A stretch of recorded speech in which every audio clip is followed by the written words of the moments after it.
Selamat berjumpa kembali dengan saya, Bapak Ibu sekalian, pada sesi ke-153 dalam serial pembangunan sebagai pemerdekaan. Bapak Ibu sekalian, pada sesi ke-152, saya menyampaikan pemikiran ide dari John Platt, yaitu social traps atau perangkap sosial, yang mana perangkap sosial tersebut sering dipandang sebagai suatu, ada yang berbentuk penghalang, ada yang berbentuk perangkap, ada bentuk macam-macam, tapi pada intinya penghambat kemajuan, penghalang kemajuan. Ya. Nah, oleh karena itulah menurut John Platt, ya, salah satu unsur yang paling penting untuk bisa keluar dari trap tersebut adalah lahirnya heroisme atau patriotisme. Semua yang ada di dalam trap sebelum keluar, ya, itu sering juga dinamakan missing hero. Ya, jadi tidak ada yang berani, yang bisa, yang kuat untuk membuka penghalang-penghalang sehingga semua masyarakat bisa berkembang maju. Nah, dengan dasar pemikiran tersebutlah ada matriks, yaitu kepentingan individu, kepentingan kelompok atau publik. Nah, karena kita berbicara ekonomi, pada kesempatan ini kami ingin menyampaikan suatu pemikiran mengenai apa alam atau nature dari suatu korporasi.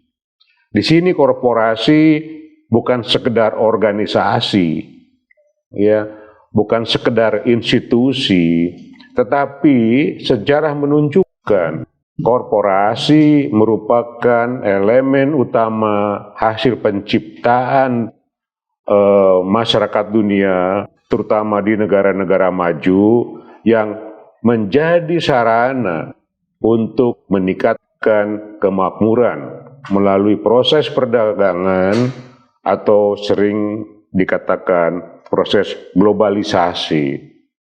Nah, Bapak Ibu sekalian, pada sesi sebelumnya kami menunjukkan fakta atau data bahwa belum ada satupun korporasi Indonesia yang bisa masuk ke dalam 100 besar korporasi dunia.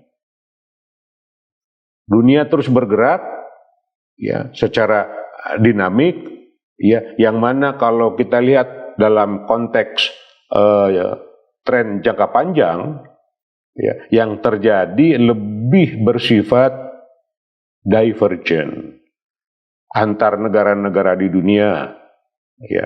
Oleh karena itu ada istilah global divergen. Nah, supaya kita bisa mempersempit kesenjangan antara negara maju dengan negara berkembang, termasuk kita ada di dalamnya, maka inovasi menjadi sangat penting. Kurang lebih itu sebagai latar belakang sesi ini. Nah,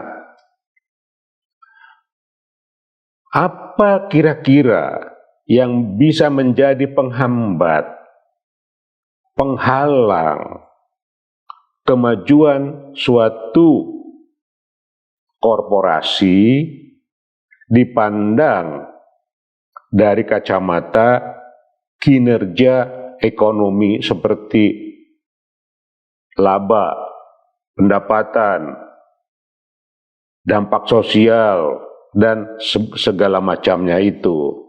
Nah, saya mengambil teori dari Herbert Simon, pemenang Nobel dalam bidang ekonomi, yaitu Herbert Simon mengingatkan kepada kita bahwa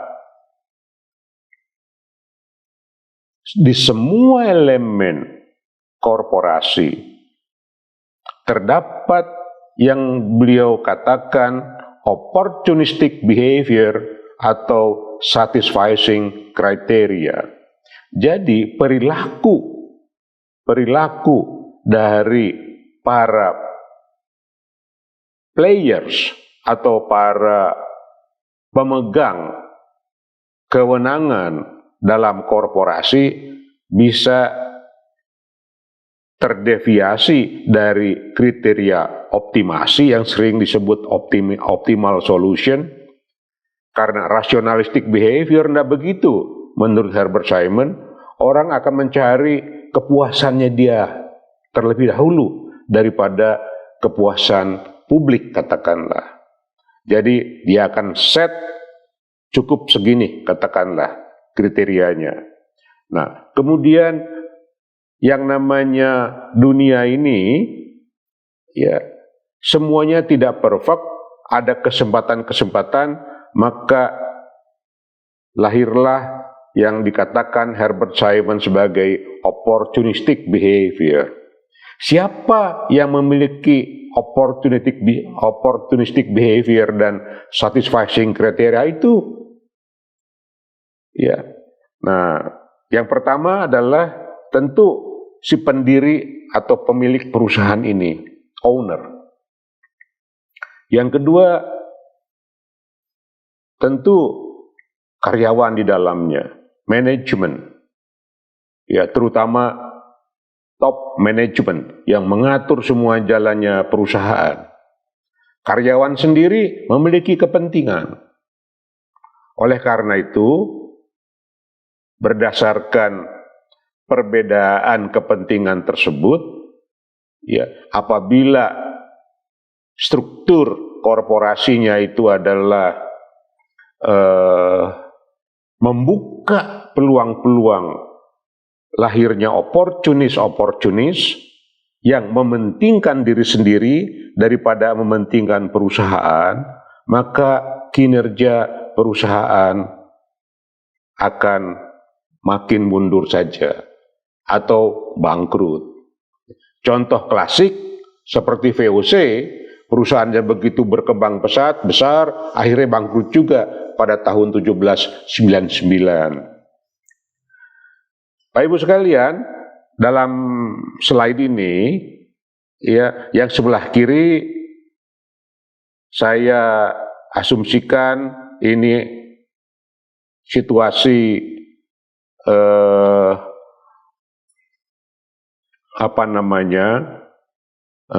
mengenai visi, nilai atau harapan, ya, yang bisa berbeda antara owner, pemilik, ya, dengan manajemen dan karyawan. Ya, mengapa opportunistic itu bisa terjadi atau satisfying kriteria bisa terjadi? Yang pertama adalah, ya, search cost itu mahal. Untuk mengetahui perilaku seseorang itu konsisten dengan tujuan perusahaan, apakah dia tidak mencuri, apakah dia jujur, untuk mendapatkan informasi tersebut sangat mahal.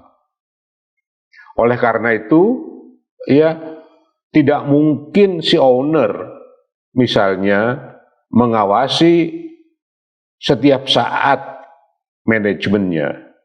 Tidak mungkin manajemennya mengawasi setiap saat karyawannya. Ya, oleh karena itu search untuk mendapatkan informasi itu sangat mahal. Yang kedua, ya, fenomena yang sering dikatakan asymmetric information, informasi yang asimetrik. Yang paling tahu kondisi perusahaan, ya, itu adalah manajemen, karena dia mengelola day to day, setiap hari korporasinya. Dia yang paling tahu. Yang mungkin pengetahuannya relatif cukup juga pengawas atau dewan komisaris, katakanlah. Tetapi dewan komisaris tidak melakukan hal-hal yang operasional. Ya, lebih banyak dia melakukan pengawasan melalui jalur pengawasan administratif atau pengawasan terbatas ke lapangan. Ya, spot by spot, tidak continue. Nah, kondisi asymmetric information ini ya menyebabkan adanya kemungkinan manajemen menggelapkan data, mengaburkan data, katakanlah. Nah, jadi ya itulah masalah struktural yang pertama ya yang kita sudah diingatkan ya oleh Herbert Simon dan juga oleh Adam Smith lebih klasik lagi mengenai posisi korporasi dan nature dari manajemen di dalamnya. Nah, dengan hal lain yang berkaitan dengan masalah informasi ini, ya juga ada sifat yang sering dikatakan inersia atau kelembaman organisasi. Untuk melakukan perubahan itu bukan hanya diperlukan energi, ya, tapi juga keberanian, ya, untuk mengambil risiko terhitung, terukur, bukan sekedar nekat katakanlah, ya, tapi keberanian yang terukur dari segala sudut pandang, ya, untuk melakukan perubahan, terutama dalam hal inovasi. Nah, pada umumnya kalau suatu organisasi sudah berada pada zona nyaman yang tinggi kadar time preference rate-nya untuk hari ini dibandingkan untuk mencapai hal yang lebih baik pada waktu yang akan datang, ya, dia akan enggan untuk melakukan perubahan. Nah, disinilah masuk satisfying kriteria. Selama memenuhi satisfaction-nya, kepuasannya, dia akan bergerak di sana. Bahkan kita bisa menemukan, ya, tidak jarang target yang harusnya tinggi dibuat rendah, ya, karena tingkat kepuasannya rendah.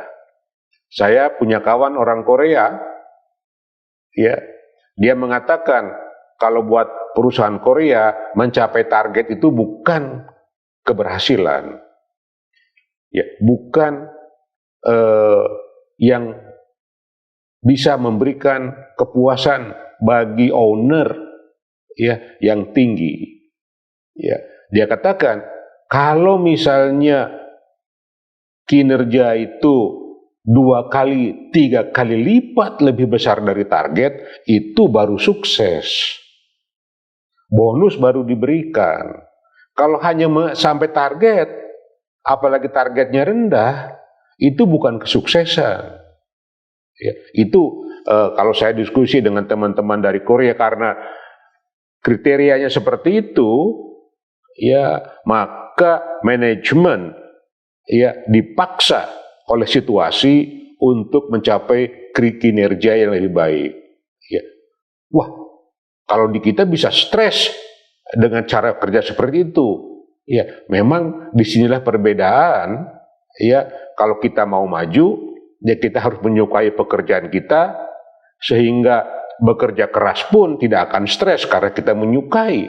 Target 2 kali lipat. Pencapaian 2 kali lipat dari target, katakanlah 3 kali lipat dari target, ya, itulah satisfying kriteria.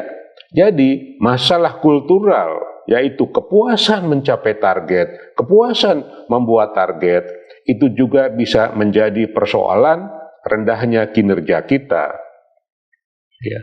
Nah, kemudian ada lagi satu perilaku, ya, yang di sini saya katakan mungkin ini kelicikan manajemen. Daripada dibuka itu informasi, ya, maka cost atau beban digeser untuk periode berikutnya. Misalnya, kan urusannya cuma 5 tahun, maka disembunyikanlah hal-hal yang kritikal, yang bisa disembunyikan.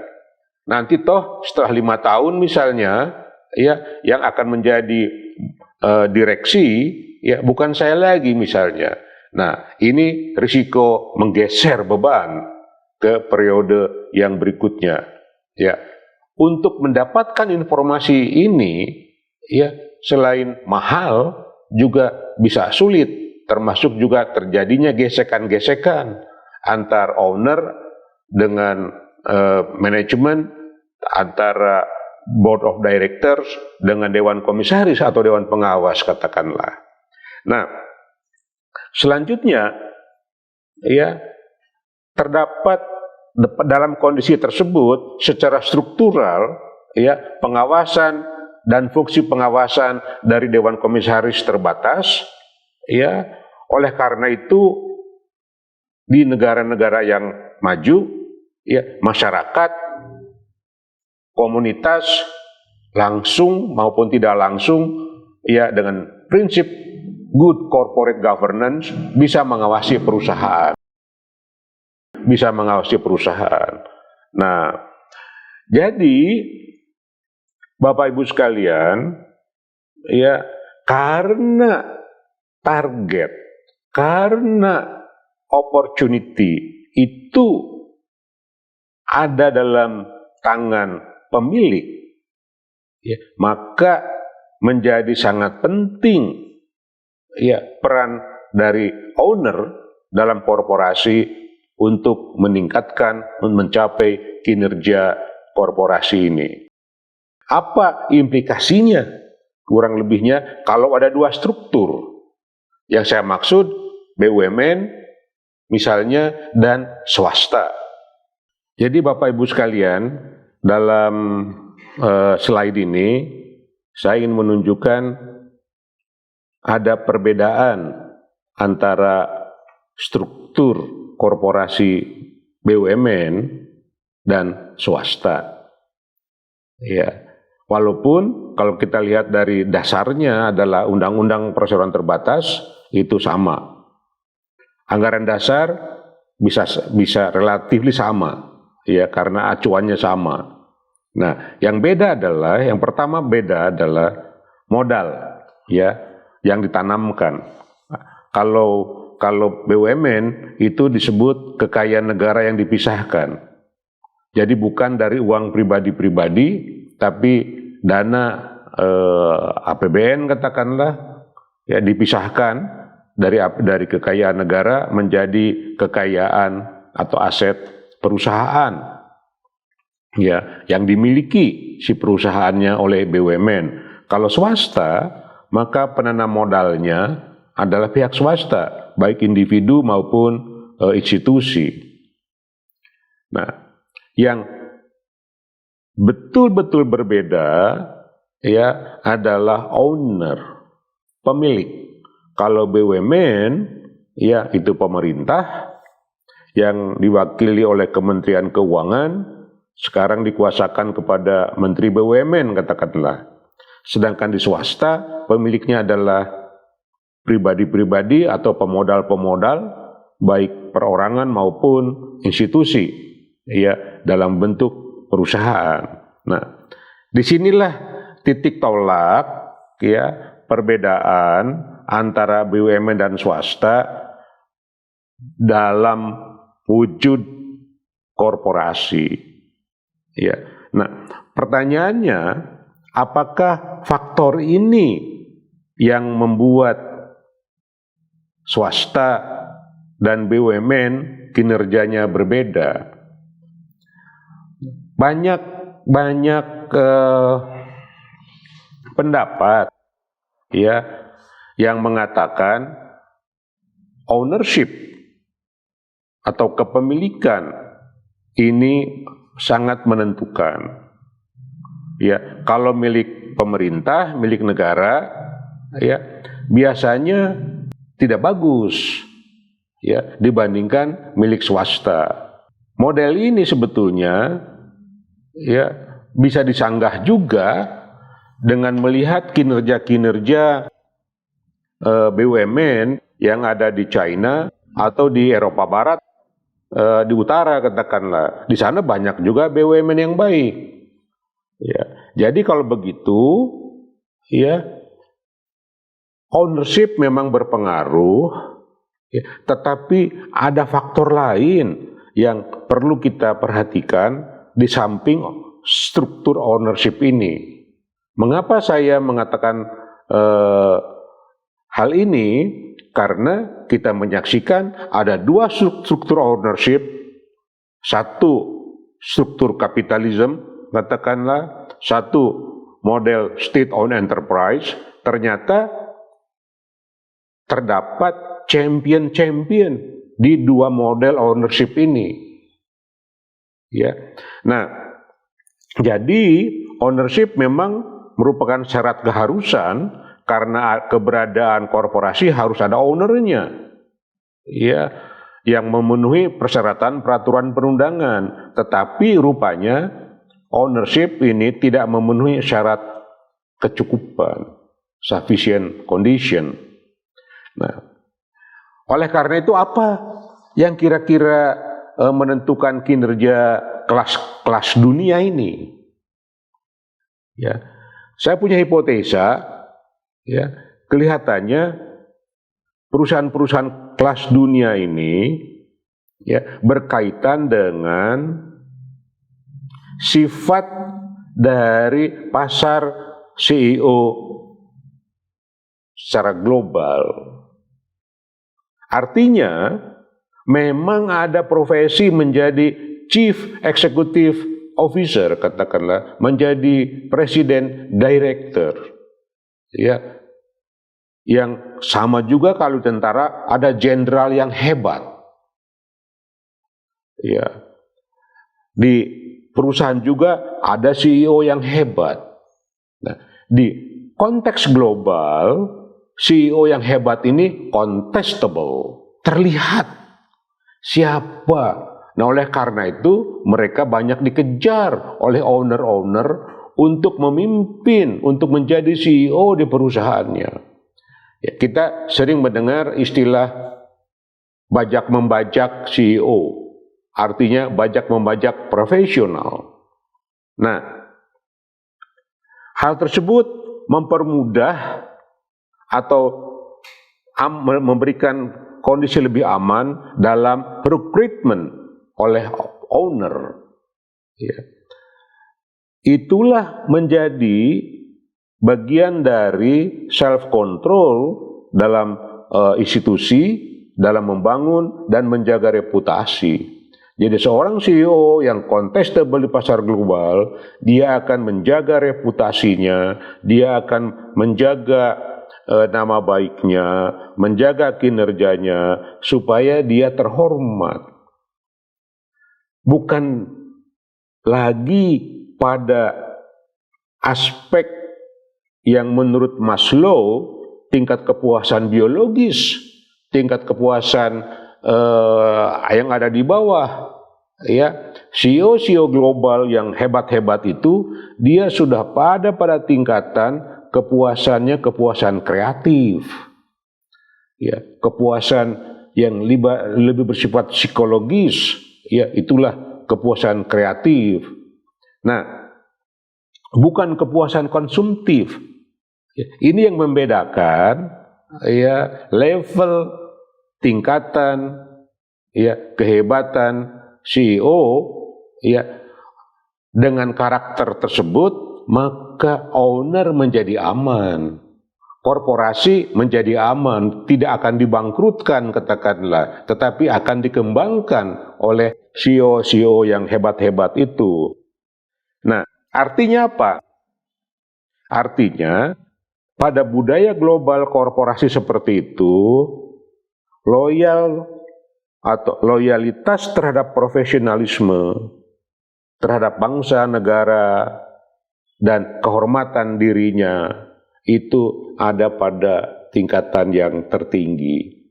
Inilah saya pikir yang menjelaskan mengapa CEO atau korporasi yang landasannya perseroan terbatas milik swasta dan korporasi yang dilandasi oleh state-owned enterprise, kedua-duanya bisa menjadi champion dalam dunia global apabila manajemen ya, atau CEO pada level yang sudah mencapai tingkat kepuasan kreatif. Yang mereka pikirkan adalah selalu berinovasi untuk memenangkan persaingan. Jadi apa kesimpulan kita, Bapak Ibu sekalian? Ya. Yang pertama adalah mengingat ada elemen embodied dalam korporasi itu opportunistic behavior dan